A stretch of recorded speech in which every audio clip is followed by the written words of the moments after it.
एक नवीन रेसिपी घेऊन आलेली आहे तुमच्यासाठी आणि असं बी मला करायची आहे म्हणून म्हटलं शेअर करावं. तर आता उन्हाळा बी चालू आहे तर पोटाला थंड राहावं आणि कडक जर खाल्लं शिळं जर खाल्लं तर ते पोटाला सुद्धा पचत नाही. आणि थंड थंड अशी रेसिपी जी पहिलेचे लोक करून खात होते तर त्यासाठी मी हे पुदिना पहिले मसाल्याची तयारी करून घेणार आहे. तर पुदिना आणि ही कोथिंबीर अशी तोडून घेतलेली आहे. पुदिना नीट करून घेते मग तुम्हाला दाखवते मी काय करणार आहे ते. चला भेटूया एक थोड्या वेळाने. पुदिना धुवून घेतलेला आहे, कोथिंबीर चांगली तोडून घेतलेली आहे. आता याची चटणी करून घेते. तर आपला पुदिना आणि चटणी वाटून झालेला आहे, पेस्ट तयार करून घेतलेली आहे. तर चल आता ह्यासाठी घेतलेला आहे दही. दही घट्ट अशी दही छान झाले जमलेली आहे. या दह्याला घोटून घेते. दही छान घोटून घेते. आता ह्या उन्हाळ्यामध्ये जितकं पोटाला थंडावा राहील तेवढं चांगलं आणि मी पोटाला थंड राहावं म्हणून पुदिना कोथिंबीर आणि दह्याचा वापर केलेला आहे. तुम्ही सुद्धा पहा.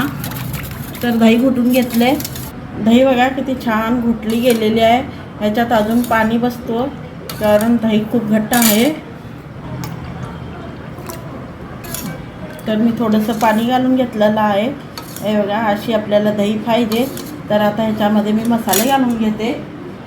लाल तिखट, काळं मीठ, चवीनुसार मीठ.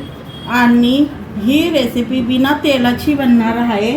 तेलाचा वापर ह्याच्यात करणार नाही मी. जिरे भाजून त्याची पावडर, जिऱ्याची पावडर. आता घालूया आपण जो हिरवा मसाला तयार केलेला हा पुदिना आणि कोथिंबीरचा. तर जेवढी पाहिजे तेवढी तुम्ही आवश्यकतानुसार घालू शकता. नाही तरी बी पुदिना वाळलेली पुदिना राहते ना त्याची पावडर वापरू शकता. कोथिंबीर बारीक चिरून घालू शकता वरून. पण चटणी जशी छान लागते ना वाटून घातलेली तशी कोथिंबीर आणि पुदिनाला चव येणार नाही. वाटून घातल्यामुळे एकदम एक वेगळीच चव येते त्याला. आणि एक दोन हिरव्या मिरच्या. आपल्या घरात जर लहान लेकरं खाणार असेल तर त्यांच्यासाठी घालू नका. आणि कांदा घालून घेतला. तुम्ही वाट पाहत असाल ना कोणती रेसिपी अशी करणार आहे. तर चला तुम्हाला आता दाखवण्याची वेळ आलेली आहे. ताक तयार आहे. आता तुम्हाला दाखवते मी काय करणार आहे. चला या आहेत शिळ्या चपात्या. तर 2 चपात्या उरल्या होत्या. त्याला असं वाळून ठेवले होते उन्हामध्ये. तर आता ह्याला तुकडे करून घेते. बघा किती छान आवाज येतोय की नाही. तर ह्याला असे तुकडे जसं तुम्हाला बारीक पाहिजे मोठे पाहिजे तसे तुम्ही तुकडे करू शकता.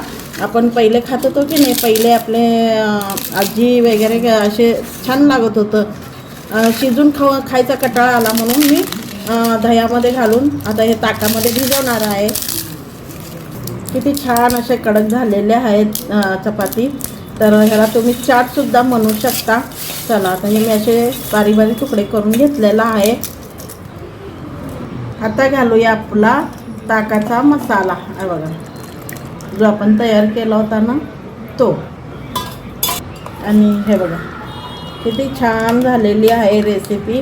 तर आता ह्याला 1-2 मिनटं असंच ठेवूया. म्हणजे चपाती थोडीशी क्रंची असायला पाहिजे की नाही. जास्त भिजवणार पण नाही मी आणि जास्त कडक पण ठेवणार नाही. तर ह्याला थोडा क्रंचीपणा राहावं म्हणून थोडं 1-2च मिनटं ह्याला असंच 2 मिनटं झाकून ठेवते. 2 मिनटं झालेले आहेत. हे बघा किती छान अशी आपली रेसिपी झालेली आहे. जिरा पावडर, कांदा घालून घेतलेला आहे. आणि चाट मसाला थोडासा आणि लाल तिखट.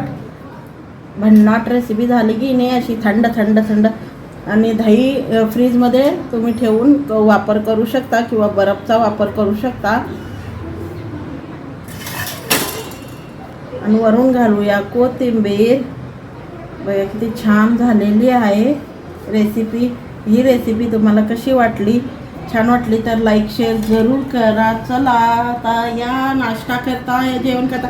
तुम्ही दुपारी जर करत असाल तर जेवणाच्या टायमाला एक अर्धा तास आहे जेवायला म्हणताना तेव्हा तुम्ही असं करून ठेवू शकता फ्रीजमध्ये. आज सकाळीसुद्धा नाश्त्याला खूप छान आहे. चला या तर मग आता खायला. कशी वाटली, छान वाटली तर लाईक शेअर जरूर करा, कमेंट करा, सबस्क्राईबर करा